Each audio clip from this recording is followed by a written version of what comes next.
ज़माना ए ज़माना ए ज़माना ए ज़माना।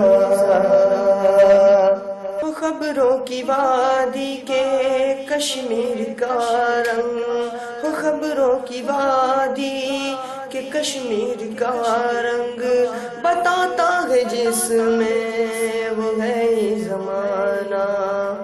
ए ज़माना ए ज़माना ए ज़माना ए ज़माना।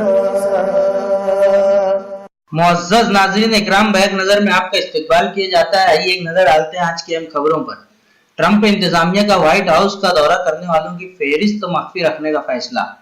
अमेरिका उकसाने वाले इकदाम न करे क्योंकि हम जवाब में जौहरी हमले के लिए तैयार हैं, ऐसा शुमाली कोरिया ने कहा है। उत्तर प्रदेश में अक़लियतों के लिए नए वज़ीर आला ने किए बड़े फैसले।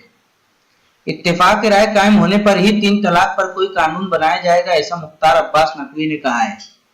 कुमार विश्वास ने बदउनवानी के मामले में आम आदमी पार्टी पर साधा निशाना, वीडियो वायरल। रामपुर में मेरठ से लखनऊ आ रही राजरानी एक्सप्रेस के 8 डब्बे पटरी से उतरे। कलभूषण मामले में नाराज हिंदुस्तान ने पाकिस्तान से बंद की हर तरह की बातचीत। जो वंदे मातरम नहीं गाएगा उसे मुल्क से बाहर कर दिया जाएगा, बीजेपी लीडर की इश्तियाल अंगेजी।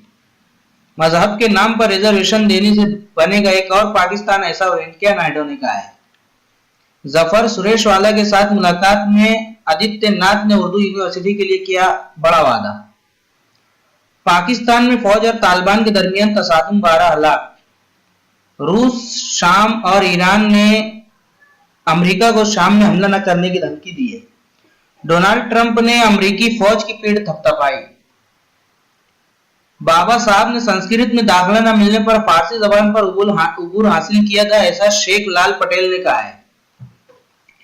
कैशलेस लेन देन से बदउनवानी के खिलाफ लड़ाई में मदद मिलेगी, नरेंद्र मोदी का ख्याल। मायावती ने अपने भाई आनंद कुमार को बीएसपी का नायब सदर और अपना जानशीन मुकर्रर किया। प्रणब मुखर्जी की डेनमार्क की मलका को नेक ख्वाहिशात। ईरान में सदारती इंतखाबात, डॉक्टर हसन रूहानी के कागजात नामजदगी जमा।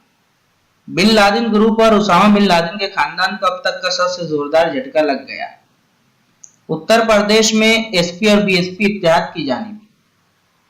फारूक अब्दुल्ला की श्रीनगर पार्लिमानी जिमनी इलेक्शन में जीत, 7.30% पड़ा था वोट। ओडिशा पर मोदी की निगाहें, रोड शो के बाद बीजेपी मजलिस आमला की मीटिंग शुरू।